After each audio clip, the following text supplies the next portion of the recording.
के प्राथमिक विद्यालय में हूँ।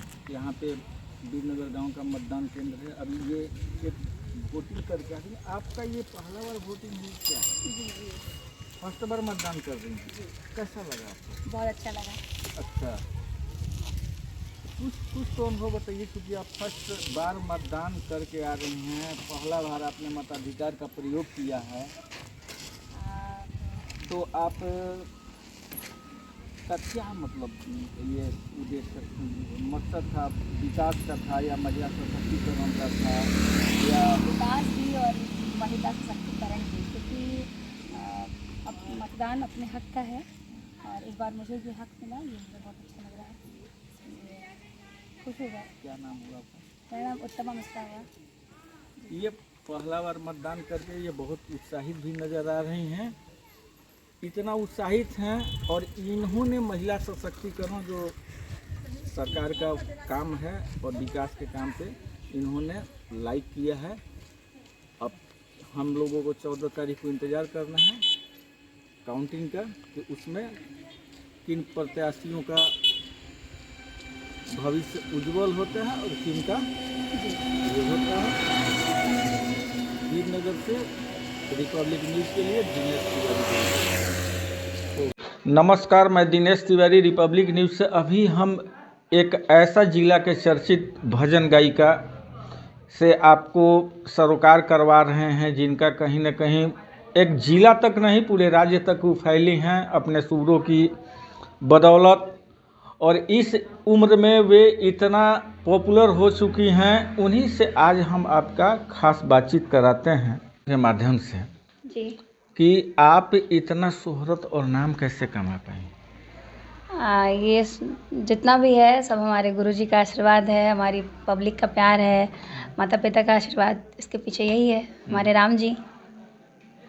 आपके कोई भी गाना में, जबकि भोजपुरी इंडस्ट्री इतना बदनाम है, हर भोजपुरी गाने में कहीं ना कहीं अश्लीलता परोसी जाती है, लोगों की आरोप है, लेकिन आप सिर्फ भजन को ही गाती हैं, जनता जनार्दन को सुनाती हैं और आपका भजन सुनने के लिए हजारों हजार की संख्या में दर्शक उमड़ पड़ते हैं।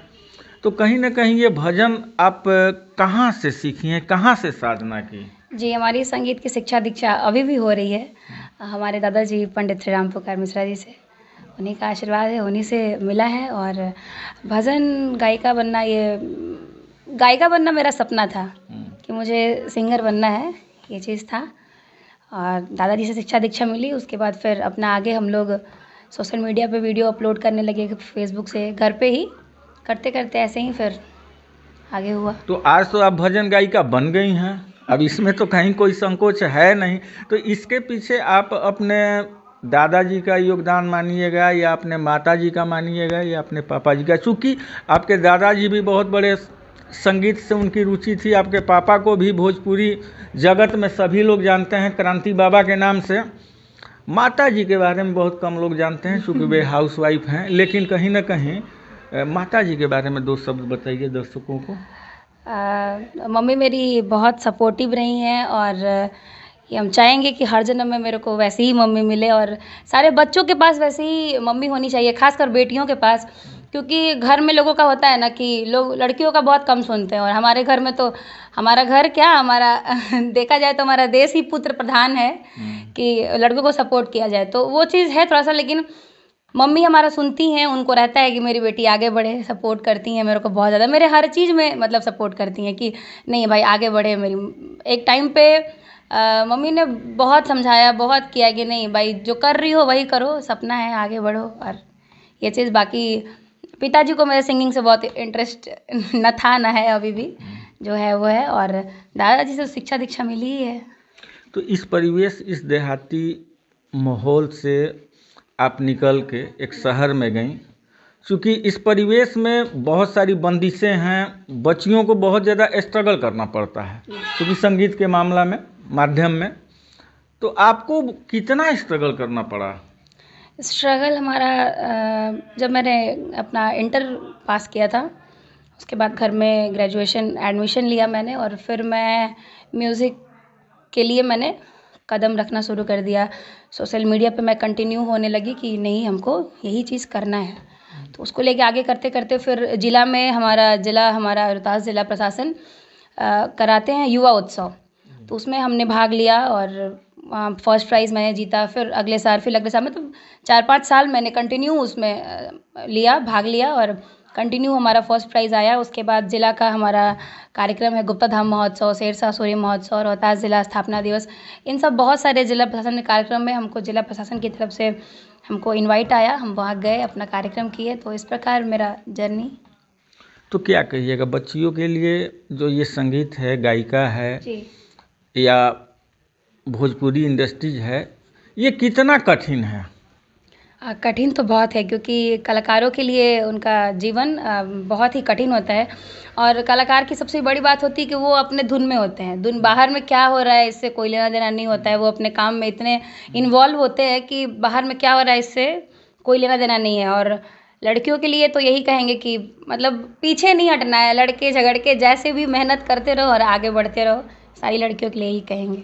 रोहतास जिला से कहीं बाहर भी आप जाके भजन गायिका का प्रोग्राम आपने किया है, गायन का? जी, रांची, बनारस, बहुत जगह गए हुए हैं, अच्छा, जहाँ बहुत जहाँ जगह से मुझे इनवाइट आया हुआ है। तो मेरे चैनल के माध्यम से आप दर्शकों को एक अपना जो सबसे ज़्यादा लोकप्रिय आपका भजन हो, आपको अच्छा लगता हो, उसे सुनाने का ये कीजिए। जी,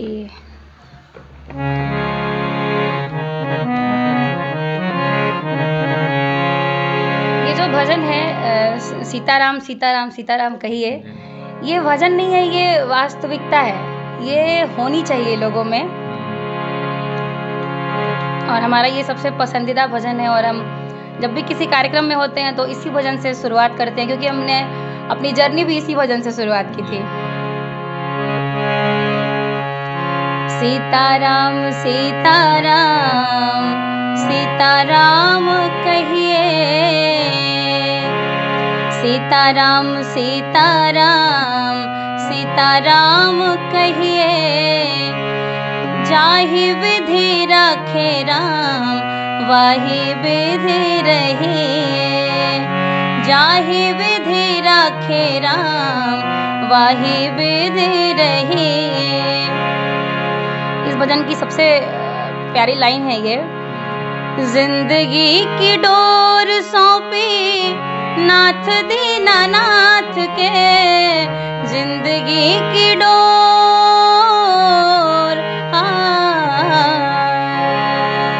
जिंदगी की डोर सौंपी नाथ दीनानाथ के, महलों में रखे चाहे झोपड़ी में वास दे, धन्यवाद निर्विवाद राम राम कहिए, जाहि विधि रखे राम वाहि विधि रहिए, विधि का विधान जान हानि लाभ सहिए, जाहि विधि रखे राम वाहि विधि रहिए।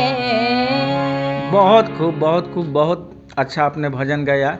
अच्छा, एक और मेरा प्रश्न है, मैथिली ठाकुर इसी भजन गायिका या लोक गायिका से आज राजनीति में आ गई हैं जी। तो क्या अगर आपको भी कभी राजनीतिक दल द्वारा जी इस तरह का ऑफर मिलेगा तो आप राजनीति में आके चुनाव लड़ना चाहेंगे?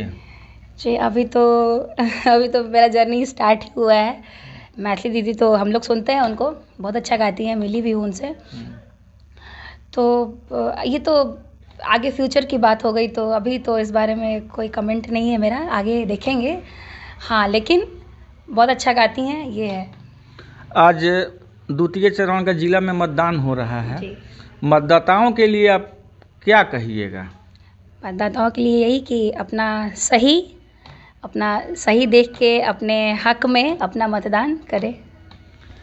ये उत्तमा मिश्रा जी थी जो रोहतास जिला की चर्चित भजन गायिका हैं। इन्हीं से खास बातचीत मेरी हो रही थी। इन्होंने बहुत विषयों पे बेबाक जवाब दिया। इन्होंने मेरे चैनल के माध्यम से भजन को भी सुनाया और इन्होंने ये कहा कि मुझे अभी राजनीति में कोई इंटरेस्ट नहीं है, मैं मैथिली ठाकुर से मिल चुकी हूँ। वीरनगर चेनारी से रिपब्लिक न्यूज़ के लिए दिनेश तिवारी की